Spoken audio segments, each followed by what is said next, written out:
Oran Doherty. I'm the Regional Skills Forum Manager for the North West. The Regional Skills Forum, it's a Department of Education and Skills initiative to enhance collaboration between industry and education. But before that job, my role was looking after recognition of prior learning and work-based learning at Letterkenny Institute of Technology. So I suppose that role commenced in 2006. I think it was a LENRA project. I see Anetta here. The purpose of that project was to go around companies in the North West and accredit learning that took place in the workplace with a single subject certificate. So for example, you might go into a company like the hotel here and offer people maybe in reception with a single subject certificate in customer care, communications or IT, and they would provide some evidence that would address the learning outcomes for those particular modules, and we would interview them, and if they were successful they'll get a single subject certificate, and they might do a number of modules that way. And that proved very successful. In the first year we probably had about 250 people in the North West that got learning in the workplace accredited with single subject certificates, pretty much level 6 or level 7 programs. And we kept thinking, what's the next step? And the next step we always thought was work-based learning. I think RPL is great, but you have to bring it to another level. And the next level is establishing a work-based learning partnership with a company, or even better, a group of companies from the same particular sector. So what we would have done was, we would in with some of the bigger companies, and we said, look, 50 of your staff went through RPL and they have single subject certificates, but there's gaps in what they need to know, and we could develop a program with yous that could be anything from 3 days to 3 years, and we'll develop it and deliver it with yous, and it could be designed around the needs of the company and delivered in the workplace, and RPL significantly contributes to that particular program. And suppose that's where we started concentrating on was these work-based learning partnerships with either an individual company or a group of companies. So there's a lot of different ideas of what is work-based learning, but in my head, work-based learning is really a partnership between an education body and a company or group of companies, where the learners are already employees, and where the objectives of the program are around the needs of the industry. The program is designed in collaboration with the company, and the education body then, if it's accredited, assesses the learning. So those 5 or 6 components make it a work-based learning partnership. But in recent years, the whole focus in Ireland and indeed Europe, from the Department of Education and bodies alike, is to train up those already in employment as opposed to concentrating too much on those looking for employment. And that's where work-based learning comes in. The big drive is from both an employer perspective and from the education and training body's perspective.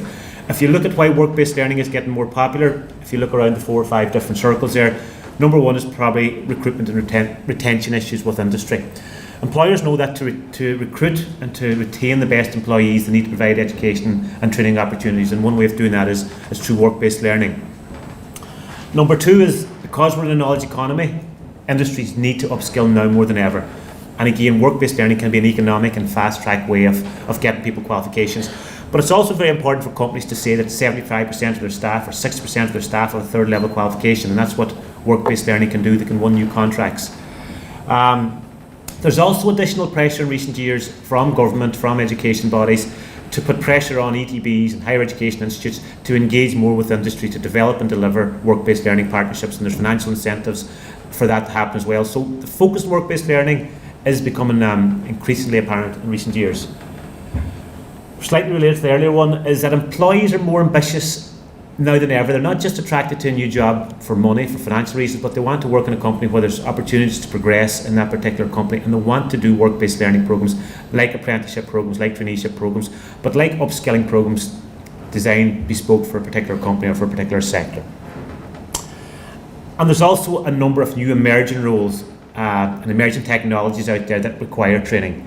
If you look at, for example, tech's the big disruptor at the moment. Everything's going tech. It's not finance anymore, it's fintech. It's not medical, it's medtech. It's not retailing, it's e-tailing. So all these sectors are being increasingly disrupted by technology, but that means there's an onus on education bodies and training bodies to provide training for existing staff in these new technologies and these new legislations, because we've got a more demanding consumer, I suppose. But work-based learning is extremely challenging for the 3 stakeholders. For the education and training provider, it's extremely challenging because, for example, the power passes from you being the sole provider of the education and training program to sharing that with an employer who might have different notions about what training and education should look like. Probably the biggest challenge is the culture. The difference in culture between education and industry poses a lot of problems for work-based learning programs. For the learner, they're now trying to juggle three balls: work, study, and a personal life. So work-based learning is extremely challenging to the learner. Like, most of the literature out there will talk about the challenges for the employer and for the education training provider, but in fact the biggest challenge for work-based learning partnership is the actual learner who's caught in the middle of a college or EDB putting pressure on them, and an employer who wants the same level of performance as they were before. And then, of course, for the employers struggle to get their heads around academic integrity, academic calendars, not getting what they want. Sometimes employers see work-based learning as another business transaction where it needs to be more of a sustainable relationship. So it does challenge all three stakeholders. And for work-based learning partnerships to work, there's a number of prerequisites. The first one is trust, that the education body, training body, need to trust the employer. They need to work together. That relationship needs to happen over a while, and I think that's where RPL comes in. Having engaged with RPL for a number of years, they can bring that relationship on to work-based learning. There needs to be a lot of communications at the start and throughout the programme. RPL is definitely an important component of a good work-based learning partnership. Companies don't want to have to go over the same stuff again. Employees don't want to have to cover the same material again. So RPL and what they already know, and then the gaps, what they don't know, that makes up the work-based learning partnership. It can make it cheaper and quicker to develop the programme then. The education training bodies then need to be extremely flexible. Programmes might be delivered at the weekends, at night time, online. Academic exams need to be held at different times, for example. The academic calendar in particular can be a problem in work-based learning partnerships. But the two cultures of industry and education need to merge. Both need to go more into the centre a wee bit if it's going to work. And that, as I said earlier, that's the single biggest issue in work-based learning partnerships, is the culture. A company has a culture, has a priority of making money, performance. That's their priority. Education have a different one. It's about, I suppose, protecting the learner, academic integrity. So they're quite different in relation to the culture. So merging those two cultures are very different.